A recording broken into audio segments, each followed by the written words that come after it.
Hello everybody, ਅੱਜ ਮੈਂ ਤੁਹਾਡੇ ਸਾਹਮਣੇ ਜੋ ਵੀਡੀਓ ਲੈ ਕੇ ਆਇਆ ਹਾਂ, it is beneficial both for the students and the teachers. ਇਹ ਸਟੂਡੈਂਟਸ ਨੂੰ ਵੀ ਬੈਨੀਫਿਟ ਕਰੇਗੀ ਤੇ ਇਹ ਟੀਚਰਸ ਲਈ ਬੈਨੀਫਿਟ ਹੈ। ਤੁਸੀਂ ਟੈਂਸ ਦੀ ਪਹਿਲਾਂ ਵੀਡੀਓ ਦੇਖ ਚੁੱਕੇ ਹੋ ਤੇ ਅੱਜ ਆਪਾਂ ਜੋ ਤੁਹਾਡੇ ਅੱਗੇ ਵੀਡੀਓ ਲੈ ਕੇ ਆ ਰਹੇ ਹਾਂ, there are some extra rules rather than the tense. ਟੈਂਸਾਂ ਤੋਂ ਇਲਾਵਾ ਵੀ ਸਮ ਇੰਪੋਰਟੈਂਟ ਰੂਲਜ਼ ਹੁੰਦੇ ਹੈ ਵੀ then you can become perfect in making the translation, ਜਿਸ ਨਾਲ ਤੁਸੀਂ ਟਰਾਂਸਲੇਸ਼ਨ ਬਣਾਉਣ ਦੇ ਵਿੱਚ ਬਹੁਤ ਪਰਫੈਕਟ ਹੋ ਜਾਂਦੇ ਹੋ। ਯਾਨੀ ਕਿ ਸਪੀਕਿੰਗ ਹੀ ਜੋ ਆਪਣੀ ਵੀਡੀਓ ਮੈਂ ਤੁਹਾਡੇ ਅੱਗੇ ਲੈ ਕੇ ਆ ਰਿਹਾ, ਇਹ ਸਪੀਕਿੰਗ ਦੇ ਲਈ ਬਹੁਤ ਬੈਨੀਫਿਟ ਕਰੂਗੀ। ਟੈਂਸ ਤੋਂ ਇਲਾਵਾ ਜਿੱਥੇ ਆਪਣੀ ਸਪੀਕਿੰਗ ਸਟਾਰਟ ਹੁੰਦੀ ਹੈ, ਇਹੀ ਆਪਾਂ ਸਟਾਰਟ ਕਰ ਰਹੇ ਹਾਂ।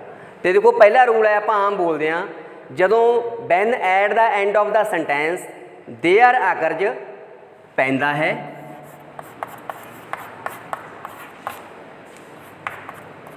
ਪੈਂਦੇ ਹਨ। ਜਦੋਂ ਵਾਕ ਦੇ ਅੰਤ ਵਿੱਚ ਇਹ ਸ਼ਬਦ ਆ ਜਾਣ ਪੈਂਦਾ ਹੈ ਪੈਂਦੇ ਹਨ, ਯਾਨੀ ਕਿ ਕੰਪਲਸਨ ਆ ਜੇ, then we use has to or have to plus first form. ਆਪਾਂ ਕੀ ਯੂਜ ਕਰਦੇ ਹਾਂ? Has to or have to plus first farm.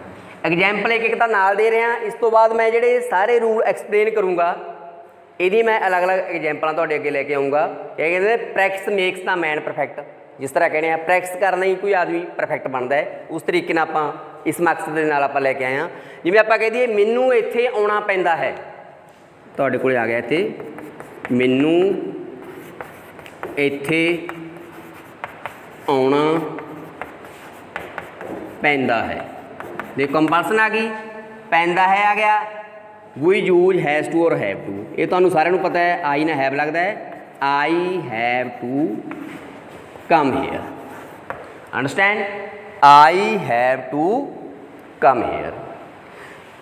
ਜਦੋਂ ਵਾਕ ਦੇ ਅੰਤ ਵਿੱਚ ਪੈਂਦਾ ਸੀ, ਇਹ ਨੰਬਰ 1, ਨੰਬਰ 2 ਪੈਂਦਾ ਸੀ ਜਾਂ ਪਿਆ ਸ਼ਬਦ ਆ ਜਾਵੇ, ਜਾਂ ਕੀ ਸ਼ਬਦ ਆ ਜਾਵੇ? ਪੈਂਦਾ ਸੀ ਜਾਂ ਪਿਆ ਸ਼ਬਦ ਆ ਜਾਵੇ, ਫਿਰ ਆਪਾਂ ਯੂਜ ਕਰਦੇ ਹਾਂ had to plus first form. ਜਿਵੇਂ ਹੁਣ ਆਪਾਂ ਨੂੰ ਇਹੀ ਐਗਜ਼ਾਮਪਲ ਲੈ ਲਓ, ਮੈਨੂੰ ਇੱਥੇ ਆਉਣਾ ਪੈਂਦਾ ਹੈ, ਮੈਨੂੰ ਇੱਥੇ ਆਉਣਾ ਪਿਆ, ਮੈਨੂੰ ਲੁਧਿਆਣੇ ਜਾਣਾ ਪਿਆ, ਹੈਡ ਟੂ। ਜਿਵੇਂ ਸਪੋਜ਼ ਕਰ ਲਓ ਆਪਾਂ ਕਹਤਾ ਮੈਨੂੰ ਲੁਧਿਆਣੇ ਜਾਣਾ ਪਿਆ, I had to go to Ludhiana. ਕੀ ਬਣ ਗਿਆ ਇਹਦਾ? I had to go to Ludhiana. Understand? ਇਸ ਤੋਂ ਬਾਅਦ ਥਰਡ ਰੂਲ ਹੈ when at the end of the sentence. ਜਦੋਂ ਵਾਕ ਦੇ ਅੰਤ ਵਿੱਚ ਚਾਹੀਦਾ ਸ਼ਬਦ ਆ ਜਾਵੇ, ਚਾਹੀਦਾ। ਇਹ ਜਿਹੜਾ ਮੈਂ ਰੂਲ ਤੁਹਾਨੂੰ ਦੱਸ ਰਿਹਾ, ਇਹਦੇ ਵਿੱਚ ਦੇਅਰ ਆਰ ਮੈਨੀ ਟੀਚਰਸ ਹੂ ਕਨਫਿਊਜ਼। ਬਹੁਤ ਟੀਚਰ ਵੀ ਕਨਫਿਊਜ਼ ਹੋ ਜਾਂਦੇ ਨੇ ਵੀ ਜਦੋਂ ਆਪਾਂ ਨੂੰ ਕੋਈ ਚਾਹੀਦਾ ਸ਼ਬਦ ਆ ਜੇ ਆਪਾਂ ਸ਼ੁੱਡ ਲਾਈਏ ਜਾਂ ਔਟ ਟੂ ਲਾਈਏ। Then ought to I will explain differently. Ought to ਮੈਂ ਦੱਸੂਗਾ ਅੱਜ ਵਾਲੀ ਵੀਡੀਓ ਦੇ ਵਿੱਚ ਹੀ, ਉਹ ਦੱਸੂਗਾ ਵੀ ਕਿੱਥੇ ਯੂਜ਼ ਹੁੰਦਾ ਹੈ। Don't confuse when you are using should and ought to. ਦੇਖੋ ਜਦੋਂ ਵਾਕ ਦੇ ਅੰਤ ਵਿੱਚ ਚਾਹੀਦਾ, ਮੈਨੂੰ ਇਹ ਕੰਮ ਕਰਨਾ ਚਾਹੀਦਾ ਹੈ, ਤੁਹਾਨੂੰ ਪੜ੍ਹਨਾ ਚਾਹੀਦਾ ਹੈ, ਤੁਹਾਨੂੰ ਖਾਣਾ ਚਾਹੀਦਾ ਹੈ, ਉਦੋਂ ਆਪਾਂ ਬੇਟਾ ਯੂਜ ਕਰਦੇ ਹਾਂ ਸ਼ੁੱਡ। ਕੀ ਯੂਜ ਕਰਦੇ ਹਾਂ? Should plus verb the first farm. ਤੁਹਾਨੂੰ ਉੱਥੇ ਜਾਣਾ ਚਾਹੀਦਾ ਹੈ, ਤੁਹਾਨੂੰ ਉੱਥੇ ਜਾਣਾ ਚਾਹੀਦਾ ਹੈ। You should go there, you should go there. ਮੈਨੂੰ ਪਤੰਗ ਉਡਾਉਣਾ ਚਾਹੀਦਾ ਹੈ, ਆਈ should fly A kite, I should fly A kite. ਦੇਖੋ ਇਸ ਤੋਂ ਬਾਅਦ ਨੋਟ ਦੇ ਵਿੱਚ ਵੀ ਹੋ ਸਕਦਾ ਹੈ, ਜਿਵੇਂ ਸ਼ੁੱਡ ਤੇ ਔਟ ਟੂ ਦਾ ਹੁਣੀ ਦੱਸ ਚੁੱਕਿਆ। ਇੱਕ ਆਪਣੇ ਕੋਲੇ ਔਟ ਟੂ ਹੁੰਦਾ ਹੈ, ਔਟ ਟੂ। ਦੇਖੋ ਦੋਹਾਂ ਦਾ ਮਤਲਬ ਚਾਹੀਦਾ ਹੀ ਹੈ। There is difference of the meaning ਦੇ ਵਿੱਚ ਬਹੁਤ ਡਿਫਰੈਂਸ ਹੈ। ਜਦੋਂ ਆਪਾਂ ਮੋਡਾਲ ਕਰਦੇ ਹੁੰਦੇ ਹਾਂ, ਉਹਦੇ ਵਿੱਚ ਬਹੁਤ ਕੀ ਕਰਦੇ ਆ, ਸ਼ੁੱਡ ਤੇ ਆਊਟ ਟੂ ਦਾ ਮਤਲਬ ਆਪਸ਼ਨਾਂ ਦਿੱਤੀਆਂ ਹੁੰਦੀਆਂ ਨੇ, ਸ਼ੁੱਡ ਤੇ ਆਊਟ ਟੂ। ਉਹ ਇੱਕੋ ਹੀ ਭਰ ਦਿੰਦੇ ਨੇ, ਪਰ ought to ਦਾ ਆਪਾਂ ਯੂਜ਼ ਕਰਦੇ ਹਾਂ when there is the talking of morality, ਨੈਤਿਕਤਾ ਦੀ ਗੱਲ ਕੀਤੀ ਗਈ ਹੋਵੇ। ਦੇਖੋ ਆਪਣੇ ਨੈਤਿਕ ਫਰਜ਼ ਨੇ, ਮਟੀਰੀਅਲਿਸਟਿਕ ਹੋਣ ਕਰਕੇ ਆਪਾਂ ਭੁੱਲ ਚੁੱਕੇ ਹਾਂ, ਸਾਨੂੰ ਆਪਣੇ ਮਾਤਾ ਪਿਤਾ ਦੀ ਸੇਵਾ ਕਰਨੀ ਚਾਹੀਦੀ ਹੈ। ਇੱਥੇ ਦੇਖੋ ਬਹੁਤ ਟੀਚਰ ਵੀ ਕਨਫਿਊਜ਼ ਹੋ ਜਾਂਦੇ ਨੇ, we should serve our parents. ਇਹ ਮੇਰੀ ਸਟੂਡੈਂਟਸ ਨੂੰ ਵੀ ਤੇ ਟੀਚਰ ਜੀ ਨੂੰ ਵੀ ਗੁਜ਼ਾਰਿਸ਼ ਹੈ ਵੀ there is wrong when we use should. ਜਦੋਂ ਅਸੀਂ ਸ਼ੁੱਡ ਯੂਜ ਕਰਦੇ ਹਾਂ ਟੋਟਲੀ ਰੋਂਗ ਹੈ ਇਹ। ਇਸ ਕਰਕੇ ਇੱਥੇ ਆਊਗਾ ਨੈਤਿਕਤਾ ਦੀ ਗੱਲ ਆ ਗਈ, ਵੀ ought to serve our parents, we ought to serve our parents। ਸਾਨੂੰ ਆਪਣੇ ਦੇਸ਼ ਦੀ ਸੇਵਾ ਕਰਨੀ ਚਾਹੀਦੀ ਹੈ। ਐਗਜ਼ਾਮਪਲ ਹੋਰ ਲੈ ਲਓ, ਸਾਨੂੰ ਆਪਣੇ ਦੇਸ਼ ਦੀ ਸੇਵਾ ਕਰਨੀ ਚਾਹੀਦੀ ਹੈ। we ought to serve our country, ਵੱਡਿਆਂ ਦਾ ਕਹਿਣਾ ਮੰਨਣਾ ਚਾਹੀਦਾ ਹੈ। we ought to obey our parents, our elders, ਕੁਛ ਮਰਜ਼ੀ ਕਹਿ ਲਓ। ਅੰਡਰਸਟੈਂਡ ਵੀ ਸ਼ੁੱਡ ਤੇ ought to ਨੂੰ ਡੋਂਟ ਟੇਕ ਇਟ ਰੋਂਗਲੀ। ਦੈਨ ਦੇਖੋ ਬਹੁਤ ਆਪਾਂ ਯੂਜ਼ ਕਰਦੇ ਹਾਂ ਜਦੋਂ ਇੱਕ ਕੰਮ ਹੁੰਦੇ ਹੁੰਦੇ ਕੋਈ ਦੂਜਾ ਕੰਮ ਹੋ ਜਾਵੇ। ਇਹ ਦੇਖੋ ਸਪੀਕਿੰਗ ਦੇ ਵਿੱਚ ਬਹੁਤ ਆਉਂਦਾ ਹੈ, ਜਦੋਂ ਤੁਸੀਂ ਅੱਗੇ ਸਪੀਕਿੰਗ ਦੀਆਂ ਕਲਾਸਾਂ ਜਿਹੜੇ ਸਟੂਡੈਂਟ ਲੈਣਗੇ, ਜਾਂ ਹਾਲਾਂਕਿ ਟੀਚਰ ਨੇ ਵੀ ਅੱਗੇ ਕੁਛ ਦੱਸਣਾ ਹੁੰਦਾ ਹੈ, ਉਹਦੇ ਵਿੱਚ ਆਪਾਂ ਨੂੰ ਬੈਨੀਫਿਟ ਹੈ ਜਦੋਂ ਇੱਕ ਕੰਮ ਹੁੰਦੇ ਹੁੰਦੇ ਦੂਜਾ ਕੰਮ ਹੋ ਜਾਵੇ, ਫਿਰ ਆਪਾਂ ਯੂਜ਼ ਕਰਦੇ ਹਾਂ while plus first form plus ING। ਯਾਨੀ ਕਿ ਐਂ ਕਹ ਲਓ ਵਾਈਲ ਪਲੱਸ ਫਸਟ ਫਾਰਮ ਨਾਲ ING। ਉਹ ਪੜ੍ਹਦੇ ਪੜ੍ਹਦੇ ਸੌਂ ਗਿਆ, ਨਾਲੇ ਦੇਖ ਪੜ੍ਹ ਰਿਹਾ ਨਾਲੇ ਸੌਂ ਗਿਆ, ਦੋ ਕੰਮ ਹੋ ਗਏ। ਉਹ ਪੜ੍ਹਦੇ ਪੜ੍ਹਦੇ ਸੌ ਗਿਆ। ਦੇਖੋ ਇੱਥੇ ਤੁਸੀਂ ਹੁਣ you will have to identify the tense. ਦੇਖੋ ਜਿਹੜਾ ਆਪਣੇ ਕੋਲੇ ਅਖੀਰ ਤੇ ਵਰਬ ਲੱਗਿਆ ਹੋਇਆ ਇਹਦੀ ਤੁਸੀਂ ਆਈਡੈਂਟੀਫਿਕੇਸ਼ਨ ਕਰਨੀ ਹੈ, ਪਹਿਚਾਣ ਕਰਨੀ ਹੈ ਵੀ ਕਿਹੜਾ ਟੈਂਸ ਹੈ। ਟੈਂਸ ਦੇ ਵਿੱਚ ਮੈਂ ਤੁਹਾਨੂੰ ਬਕਾਇਦਾ ਦੱਸ ਚੁੱਕਿਆ, ਵੀਡੀਓ ਦੇ ਐਂਡ ਤੇ ਮਾੜਾ ਮਾੜਾ 1-2 ਮਿੰਟਾਂ 'ਚ ਮੈਂ ਦੱਸ ਵੀ ਦਿਉਂ ਵੀ ਟੈਂਸਾਂ ਦੀ ਕੀ ਪਹਿਚਾਣ ਹੈ, ਇਹ ਮੈਂ ਅਲੱਗ ਤੁਹਾਡੇ ਲਈ ਦੱਸ ਚੁੱਕਿਆ। ਸੌਂ ਗਿਆ, ਵਾਕ ਦੇ ਅੰਤ ਵਿੱਚ ਈ ਕੰਮ ਹੋ ਗਿਆ। ਆਪਾਂ ਯੂਜ਼ ਕਿਹੜਾ ਟੈਂਸ ਹੈ, ਪਾਸਟ ਸਿੰਪਲ ਜਾਂ ਪਾਸਟ ਇੰਡੈਫੀਨਿਟ। ਆਪਾਂ ਵਰਬ ਦੀ ਸੈਕੰਡ ਫਾਰਮ ਯੂਜ਼ ਕਰਦੇ ਹਾਂ। ਹੁਣ ਆਪਾਂ ਇਹਦੀ ਤਾਂ ਸੈਕੰਡ ਫਾਰਮ ਲਾਵਾਂਗੇ, ਉਹ ਪੜ੍ਹਦੇ ਪੜ੍ਹਦੇ ਸੌ ਗਿਆ। ਹੀ ਸੋਣਾ ਹੁੰਦਾ sleep, second form slept, he slept. ਇਹ ਤੋਂ ਬਾਅਦ ਦੇਖੋ while plus first form, while ਪੜ੍ਹਨਾ ਰੀਡ ਸਟੱਡੀ, ਪਰੰਤੂ according to the rule of the grammar we use while plus first form plus ING। he slept while reading। ਇੱਕ example ਹੋਰ ਦਿੰਨਾ, ਉਹ ਇਹਦੇ 1-2 ਐਗਜ਼ਾਮਪਲਾਂ ਹੋਰ ਦੇ ਰਿਹਾ। ਉਹ ਜਾਂਦੇ ਜਾਂਦੇ ਡਿੱਗ ਪਿਆ, ਜਾਂ ਉਹ ਇਹ ਤਾਂ ਚਲੋ ਡਿੱਗ ਪਿਆ, ਇਹ ਤਾਂ ਟੈਂਸ ਪਾਸ ਆ ਗਿਆ। ਉਹ ਜਾਂਦੇ ਜਾਂਦੇ ਡਿੱਗ ਪੈਂਦਾ ਹੈ, ਉਹ ਜਾਂਦੇ ਜਾਂਦੇ ਡਿੱਗ ਪੈਂਦਾ ਹੈ। ਦੇਖੋ ਕੰਮ ਨਾਲੇ ਜਾ ਰਿਹਾ ਹੈ ਨਾਲੇ ਡਿੱਗ ਪੈਂਦਾ ਹੈ। ਆਪਣਾ ਰੂਲ ਜਿਹੜਾ ਚੱਲ ਰਿਹਾ, 2 ਕੰਮ ਹੋ ਰਹੇ ਨੇ। ਦੇਖੋ ਪੈਂਦਾ ਹੈ, ਵਾਕ ਦੇ ਅੰਤ ਵਿੱਚ ਦਾ ਦੇ ਦੀ ਲੱਗਿਆ ਹੁੰਦਾ ਹੈ, ਠੀਕ ਹੈ ਨਾ। ਜਿਵੇਂ ਮੈਂ ਪੜ੍ਹਦਾ ਹਾਂ ਆਈ ਰੀਡ, ਮੈਂ ਜਾਂਦਾ ਹਾਂ ਆਈ ਗੋ। ਵਾਕ ਦੇ ਅੰਤ ਵਿੱਚ ਦਾ ਦੇ ਦੀ ਪ੍ਰੇਜੈਂਟ ਸਿੰਪਲ ਜਾਂ ਪ੍ਰੇਜੈਂਟ ਇੰਡੈਫੀਨਿਟ ਟੈਂਸ ਕਿਹਾ ਜਾਂਦਾ ਇਹਨੂੰ। ਦੇਖੋ ਇੰਡੈਫੀਨਿਟ ਤਾਂ ਕਿਹਾ ਜਾਂਦਾ ਹੈ, it does not point to any definite period. ਇਹ ਕੋਈ ਡੈਫੀਨਿਟ ਪੀਰੀਅਡ ਵੱਲ ਨਹੀਂ ਕਰ ਰਿਹਾ ਇਸ਼ਾਰਾ, ਪੁਆਇੰਟ ਆਊਟ, ਤਾਂ ਕਰਕੇ ਇਹਨੂੰ ਇੰਡੈਫੀਨਿਟ ਕਿਹਾ ਜਾਂਦਾ ਹੈ। ਚੱਲ ਕਮ ਔਨ, ਉਹ ਜਾਂਦੇ ਜਾਂਦੇ ਡਿੱਗ ਪੈਂਦਾ ਹੈ, ਡਿੱਗਣਾ ਹੁੰਦਾ ਹੈ ਫਾਲ। ਹੁਣ ਆਪਾਂ ਦੇਖੋ ਹੀ ਸ਼ੀ ਇਟ ਫਸਟ ਫਾਰਮ, ਨਾ ਆਪਾਂ ਐਸ ਜਾਂ ES ਲਾਉਣੇ ਆ, it is the third person, ਇਹ ਥਰਡ ਪਰਸਨ ਹੈ। ਹੀ ਫਾਲਜ ਵਾਈਲ ਜਾਣਾ ਗੋ, ਯਾਨੀ ਕਿ ਗੋਇੰਗ ਪਹਿਲੀ ਫਰਦ ਆਏਗਾ, ਹੀ ਫਾਲਜ ਵਾਈਲ ਗੋਇੰਗ। ਓਕੇ, ਜਦੋਂ ਆਪਣੇ ਕੋਲੇ ਦੁਬਾਰੇ ਰਿਪੀਟ ਕਰ ਰਹੇ ਹਾਂ, ਇੱਕ ਕੰਮ ਹੁੰਦੇ ਹੁੰਦੇ ਦੂਜਾ ਕੰਮ ਹੋ ਜਾਵੇ, ਫਿਰ ਆਪਾਂ ਯੂਜ਼ ਕਰਦੇ ਹਾਂ while plus first form plus ING। ਇਹ ਤੋਂ ਬਾਅਦ ਤੁਸੀਂ you can take more example from yourself, ਤੁਸੀਂ ਆਪਣੇ ਆਪ ਵੀ ਹੋਰ ਐਗਜ਼ਾਮਪਲ 'ਚ ਲੈ ਸਕਦੇ ਹੋ। ਨੈਕਸਟ ਕਮ ਔਨ ਨੈਕਸਟ, ਜਦੋਂ ਵਾਕ ਦੇ ਅੰਤ ਵਿੱਚ ਬਾਲਾ ਹੈ, ਬਾਲੇ ਹਨ, ਯਾਨੀ ਕਿ it points to the future, future वाल कोई इशारा कर रहा है। वाक के अंत विच वाला है, ये आप आम ही यूज करते हैं, वाला है वाले हैं, आप यूज करते हैं जिवें वो आउण वाला है, वो पतंग उड़ाउण वाला है, मैं पढ़न वाला हाँ, यानी कि it is about to the future. आप यूज करते हैं उदों is about to, am about to ਜਾਂ आर अबाउट टू। ये तुहानूं दस्सण दी लोड़ नहीं इज एम आर किहदे नाल लगदा है। मैं जाण वाला हाँ, आपां नूं कहता हुणे मैं जाण वाला हाँ, I am about to go, वो खाना खाण वाला है, he is about to eat food. होर कितनी मर्जी एग्जाम्पल ले लो। ओके, इस तो बाद ये एक्सप्लेन कर रहे हैं जो वाक के अंत में बाला सी बाले सन आ जाए, बस सिर्फ अपने को होया टेंस का फर्क पैगा, एक प्रेजेंट है पास्ट आ गया। बाला सी बाले सन, फिर आप यूज करांगे इत्थे इज एम आर है, इत्थे आप यूज करांगे वाज अबाउट टू या वर अबाउट टू। हुण यही एग्जाम्पल मैं जाण वाला सी, I was about to go, he was about to eat food, वो खाना खाण वाला सी, मैं पढ़न वाला सी, I was about to study, की बन गया था I was about to study. इस तो बाद when at the end of the sentence चाहिदा सी, ये भी बहुत मिसअंडरस्टैंडिंग होंगी है जो अपने को आ जाए चाहिदा सी आ शब्द आ जी। देखो चाहिदा तो चाहिदा सी कितना डिफरेंस पै गया ग्रामेटिकली, उदों आप यूज करांगे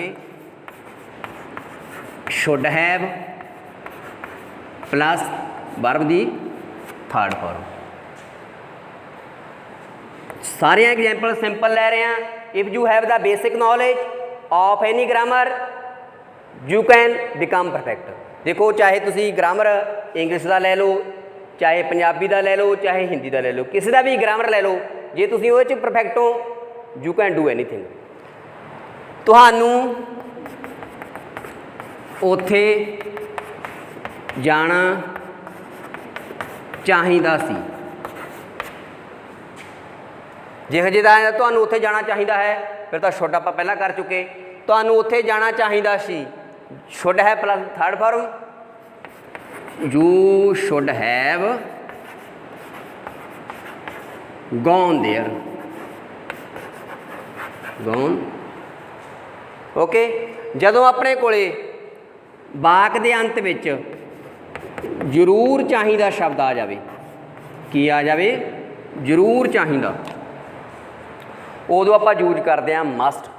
यूज करते हैं उदों must plus verb the first form. की यूज करते हैं must plus verb the first form. ये आपको कहता तुहानू टैक्स जरूर भरना चाहिदा है, कंपल्सन आ गई, तुहानू टैक्स जरूर भरना चाहिदा है, यू मस्ट पे, पे मीनज पे करना भरना, यू मस्ट पे टैक्स। तुहानू उसकी गल जरूर मननी चाहिए है,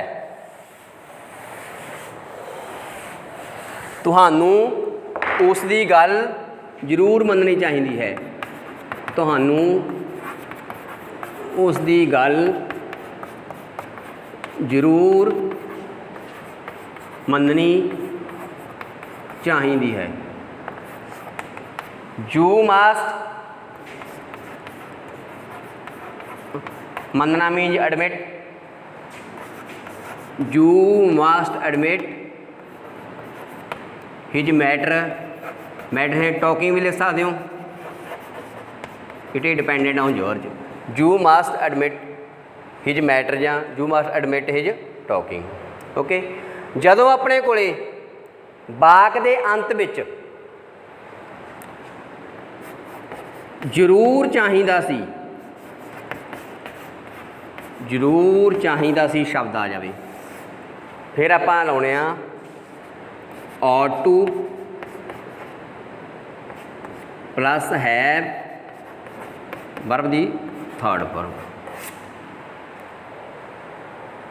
तुहानू उत्थे जरूर जाना चाहिदा सी। You ought to have gone there। Okay, तो these are the rules. Now come on the imperative. देखो ये लैके तो मैं अज वाली ये लैके आ रहा, it is also the part of the speaking. ये भी स्पीकिंग का एक पार्ट है। इंपैरेटिव सेंटेंस जिहड़े आपां डेली यूज करते हैं, मोस्टली 80 और 70% ऑफ स्पीकिंग ऑफ इंग्लिश ये डिपेंडेंट ऑन इंपैरेटिव सेंटेंस। जदों कोई भी मतलब टीचर किसी स्टूडेंट नूं कहदा है भी मैं स्टूडेंट कहदा है भी मैं स्पीकिंग करनी है, उहदे विच जिहड़ा टीचर है उन्होंने वर्ड दे दिंदा है राइट। इत्थों ही अपनी स्टार्टिंग होंदी है मतलब इंपैरेटिव सेंटेंस। देखो इंपैरेटिव आप यूज कर दिए जिन्हां वाकां विच ऑर्डर दिता गया होवे, सिक्ख्या दिती गई होवे, किसी काम नूं वी कैन से किसी काम नूं करन दी मनाही कीती गई होवे, ਉਹ ਵਾਕਾਂ ਦੇ ਵਿੱਚ ਉਹ ਵਾਕਾਂ ਨੂੰ ਆਪਾਂ ਇੰਪੈਰੇਟਿਵ ਸੈਂਟੈਂਸ ਕਹਿੰਦੇ ਹਾਂ। ਉੱਥੇ ਜਾਓ ਗੋ ਦੇਅਰ, ਮੇਰੇ ਕੋਲ ਆਓ ਕਮ ਟੂ ਮੀ, ਇੱਥੇ ਨਾ ਬੈਠੋ ਡੂ ਨੋਟ ਸਿਟ ਹੇਅਰ, ਲਿਖੋ ਰਾਈਟ। ਕਿੰਨੀਆਂ ਐਗਜ਼ਾਮਪਲ ਨੇ, ਦੇਖੋ ਵਾਚ ਇਟ, ਮੇਰੇ ਵੱਲ ਦੇਖੋ ਲੁੱਕ ਐਟ ਮੀ। ਇਹਨਾਂ ਦੀ ਜਿਹੜੀ ਸਭ ਤੋਂ ਜਿਹੜੀ ਆਈਡੈਂਟੀਫਿਕੇਸ਼ਨ ਈਜ਼ਲੀ ਹੈ, these sentences are started with the first form। पहली फार्म ਨਾਲ स्टार्ट ਹੁੰਦੇ ਹੈ। Negative sentence started with the do not। ਜਿਹੜੇ ਨਾਵਾਚਕ ਹੋਣ ਉਹ ਆਪਣੇ ਕੋਲੇ do not ਨਾਲ ਸਟਾਰਟ ਹੁੰਦੇ ਹੈ। ਦੇਖੋ ਰੱਟਿਆ ਸਿਸਟਮ ਬਹੁਤ ਸਟੂਡੈਂਟ ਲਾ ਲੈਂਦੇ ਨੇ, ਜਿਵੇਂ ਸ਼ੋਰ ਨਾ ਮਚਾਓ, ਪਤਾ ਲੱਗ ਜਾਂਦਾ ਹੈ do not make a noise ਵੀ ਆਇਆ ਕਿਵੇਂ ਹੈ, they can't explain, ਉਹ ਐਕਸਪਲੇਨ ਨਹੀਂ ਕਰ ਸਕਦੀ। ਇਸ ਕਰਕੇ don't come on the ratification. Understand, रौला ना पाओ, do not make a noise. ਵੱਡਿਆਂ ਦੀ ਇੱਜ਼ਤ ਕਰੋ, ਕੋਈ ਤੁਹਾਨੂੰ ਸਿੱਖਿਆ ਦੇ ਦੇ, ਰਿਸਪੈਕਟ योर एल्डर, जिमें भी मतलब ਤੁਸੀਂ ਪਹਿਲੀ ਫਾਰਮ ਨਾਲ ਸਟਾਰਟ ਹੋ ਗਿਆ। ਇੱਥੇ ਆਓ ਕਮ ਹੇਅਰ, ਇਹ ਆਪਣੇ ਕੋਲੇ ਸੈਂਟੈਂਸ ਹੈ ਇੰਪੈਰੇਟਿਵ। ਇਹਨਾਂ ਦੇ ਨਾਲ ਹੀ ਆਪਣੀ ਜਿਹੜੀ ਸਪੀਕਿੰਗ ਹੈ ਸਟਾਰਟ ਹੋਊਗੀ। ਹੁਣ ਦੇਖੋ ਮੈਂ ਤੁਹਾਡੇ ਜਿਹੜੇ ਰੂਲ ਤੁਹਾਨੂੰ ਐਕਸਪਲੇਨ ਕੀਤੇ 8-10, ਉਹਨਾਂ ਦੀ ਮੈਂ ਹੁਣ ਇੱਕ ਇੱਕ ਤੁਹਾਨੂੰ 2-2 ਐਗਜ਼ਾਮਪਲ ਦੇ ਰਿਹਾ, ਅਤੇ ਇਸ ਤੋਂ ਬਾਅਦ ਇਹਨੂੰ ਲਿਸਨ ਇਟ केयरफुली। पहला आ गया जी, मैनू लुधियाने जाना पैंदा है, मैं सिर्फ कल इंग्लिश लिखूँगा तो अपने रूल हो चुके। मैनू लुधियाने जाना पैंदा है, रूल आप पहला किया सी पैंदा है पैंदे हैं, we use has to or have to. I have to go to Ludhiana. Next, उसनू उत्थे जाना पिया, पैंदा सी पिया, आपां यूज करते हैं हैड टू। उसनू उत्थे जाना पिया, he had to go there, he had to go there. Come on third, तुहानू यह काम करना पवेगा। अपना यह रूल रह भी गया, पवेगा जदों वाक दे अंत विच पवेगा आ जावे, तुहानू उत्थे जाना पवेगा। हुण रिपीट कर देना, विल हैव टू या शैल हैव टू यूज करते हैं, ये अपना रह गया सी रूल। तुहानू उत्थे जाना पवेगा, you will have to go there. तुहानू मेरे कोल आना पवेगा, you will have to come. तुहानू यह सवाल हल करना पवेगा, you will have to solve this sum. आप एग्जाम्पल लेती है, तुहानू ये काम करना पवेगा, यू विल हैव टू, तुहानू ये काम करना पवेगा, you will have to do this work, do this work. Fourth sentence में लेता है, तुहानू उत्थे जाना चाहिदा है, चाहिदा आ गया, शुड लागू, you should go there. Fifth, सानू माता पिता की सेवा करनी चाहिए है, शुड ते आउट टू विच मैं तुहानू एक्सप्लेन कर दिता। इत्थे शुड नहीं लगता, आउट टू लगू, क्यों नैतिकता आ गई अपनी। सानू माता पिता की सेवा करनी चाहिए है, we ought to serve our parents 6 तुहानू उसकी सहायता करनी चाहिए सी शब्द आ गया तुहाडे you should bear in mind तुहाडे ध्यान च होना चाहिए should have plus verb the third form should have plus verb the third form तुहानू तुहानू उसकी सहायता करनी चाहिए सी यू शुड हैव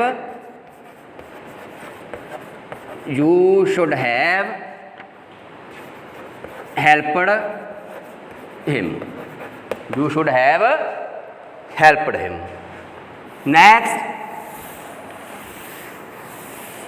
नैक्सट अपने को हैगा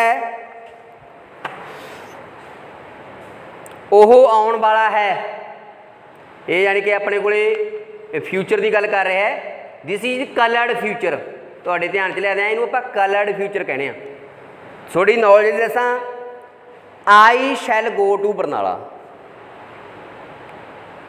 आई एम गोइंग टू बरनाला देखो दो ही अपने को एक इज गोइंग टू है वो तो मैं बकायदा इन्हों की अलग लैके आऊँगा वीडियो थोड़ी नॉलेज लिए दसते हैं शैल तो इज गोइंग टू ये दो ही फ्यूचर को इंडीकेट करते हैं जिहड़ा इज गोइंग टू है it clear I will definitely go to that place जिथे भी आप कहे भी मैं जाऊँगा ही जाऊँगा शैल लाता इट इज अनसर्टेन ये पक्का नहीं पता अनिश्चित है बस यही है हुण अपने को आएगा वो आउण वाला है ही इज 7th है अपने को he is about to come next थोड़ी एग्जाम्पल लूँगा बस थोड़े अगे क्लीयर है अपना ये हो चुका सी वो जाते जाते डिग पिया काम एक बार एक काम होंदे होंदे दूजा काम हो गया थोड़ी नॉलेज वो जाते जाते डिग पिया ही फैल डाउन टेंस का फर्क पै गया ही फैल डाउन